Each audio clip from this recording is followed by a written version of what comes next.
안녕하세요. 인생고개입니다. 부모가 죽으면 속된 말로 재산을 많이 남겨놓고 떠나면 좋아서 웃고, 병을 앓다 가시면 더 이상 병원비 안 들어서 좋아서 웃는다는 말이 나올 정도로 요즘 장례식장에서 자식들을 보면 눈물도 슬픔도 별로 없더라고요. 부모의 죽음을 받아들이는 대다수 자식들이 옛날과는 상당 부분 달라져 있었습니다. 자식들은 학교 다닐 때 부모의 직장이나 재력으로 등급이 매겨지는 경우가 많다고 하잖아요. 부모들의 등급은 자식이 잘 나가면 바로 부모가 잘 나가는 신분으로 변한다고 합니다.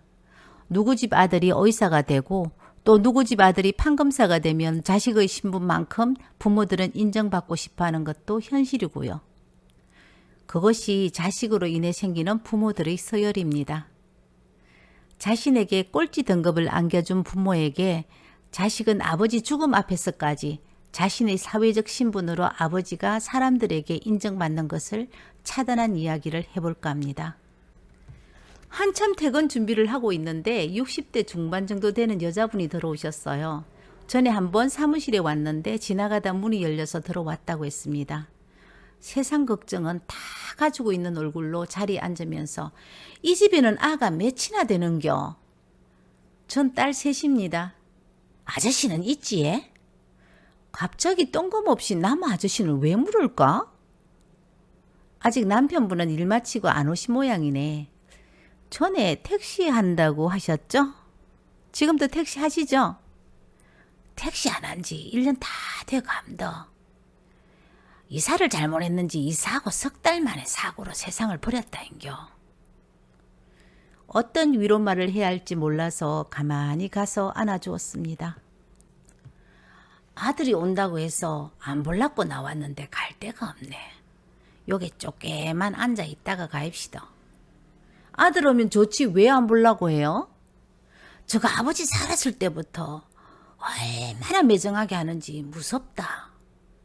자식이 그럴 때는 그만한 이유가 있겠죠. 제가 아버지 장례식 때도 다른 사람에게도 알리지도 않아서 문상객이 아무도 없으십니다. 아들 마음이 얼음이라요.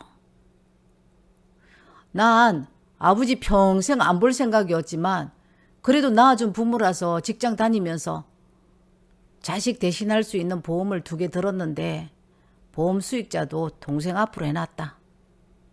보험금 수령하고 사고 보험금 하고 개인 택시 정리해서 동생에게 다 주면 동생이 세금 낼 거 있으면 내고 그리고 잘 살았으면 좋겠다 엄마. 엄마도 그렇게 알고 섭섭해 생각하지 마이소. 난 아버지가 연결된 돈은 억만금을 준다고 해도 난 싫습니다.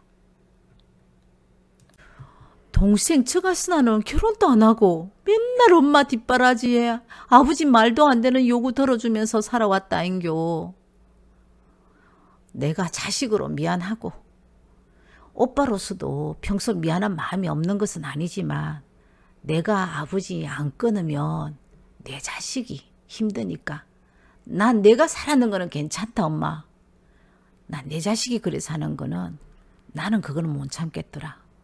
그래서 내 아버지 덩지고 살았는데 바보같이 동생 저것이 미련스럽게 내 대신 이렇게 살았다인겨. 이제 엄마도 동생 인생 살도록 보내줘야 합니다. 이런 아들이 고맙고 미안하고 무서워서 마주하기가 힘들다고 집을 나온 겁니다. 사람 이름 모른다는 말이 맞는 것 같습니다. 돌아가신 분도 개인 택시 운전을 하시는 분인데 엄주 운전 차량에 사고를 당하고 돌아가셨다고 합니다. 살아 계실 때도 자식들하고 사이가 좋지 않은 분이었습니다. 젊을 때는 작은 사업체를 운영했지만 자식들을 방관하면서 키웠죠. 돈이 없어 자식들에게 용돈 못 주는 부모도 많습니다.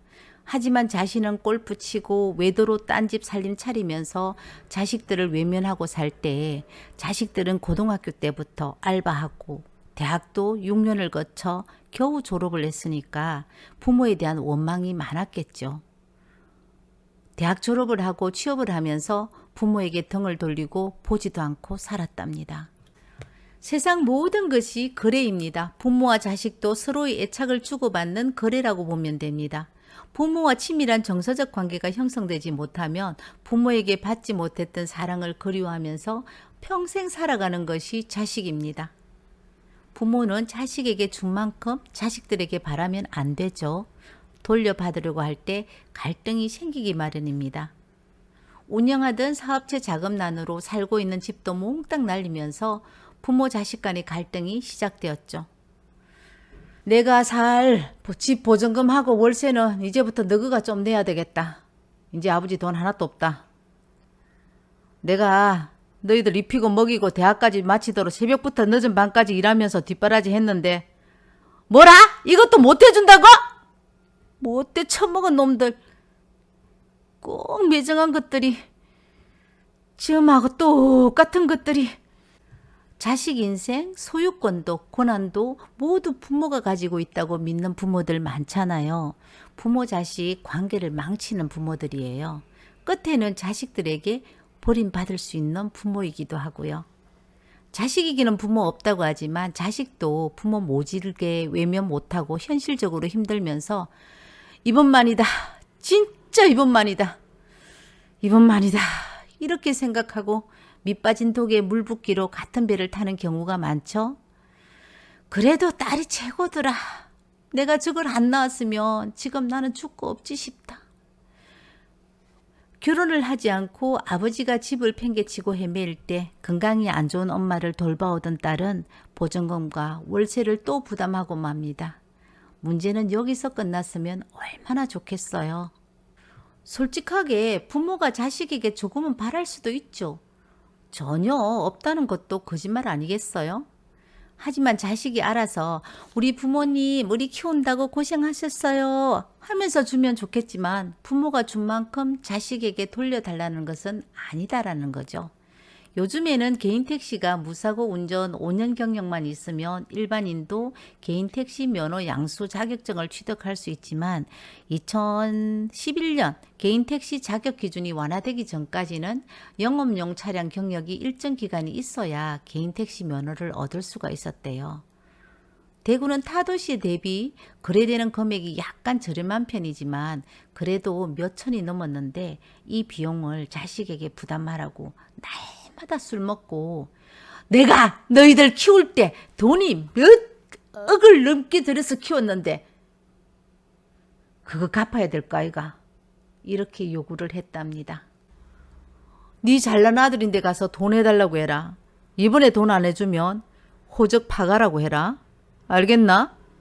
이렇게 행패를 부리는 아버지를 보면서 엄마가 불쌍한 마음에 딸은 또 신용대출과 퇴직금 정산을 받아서 개인 택시 면허를 사주었고 점점 부모와 자신의 삶이 풀리는커녕 함께 돌아가게 돼버린 겁니다.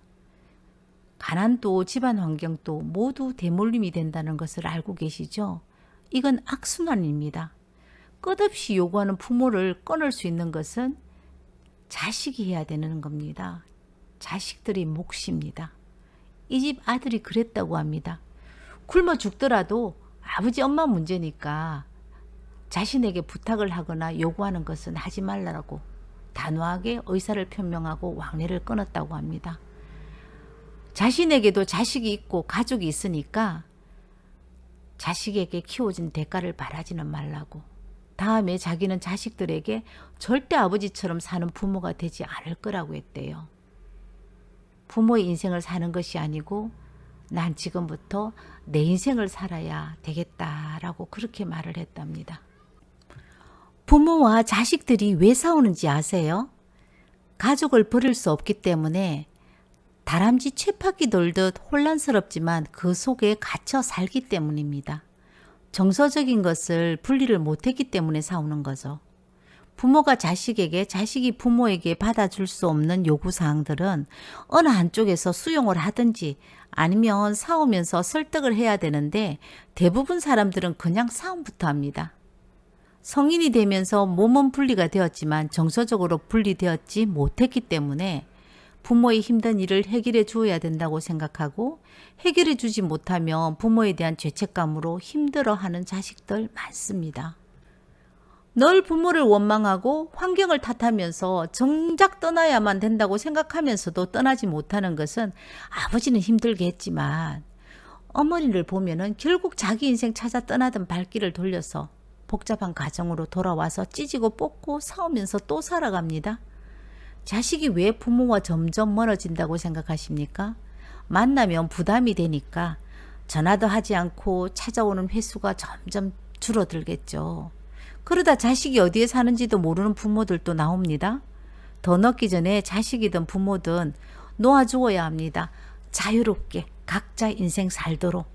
자식을 보낼 때는 부모는 너무 힘들어하지만 자식들은 부모만큼 힘들어하지 않습니다. 내 거지 같은 삶을 자식에게 되물림하지 않도록 지금 당장 부모 자식부터 정리해 볼까요? 오늘 인생고기는 여기에서 마치겠습니다. 언제나 사랑해 주셔서 짧은 시일에 구독자가 많이 늘었습니다. 감사드리고요. 다시 한번 감사합니다.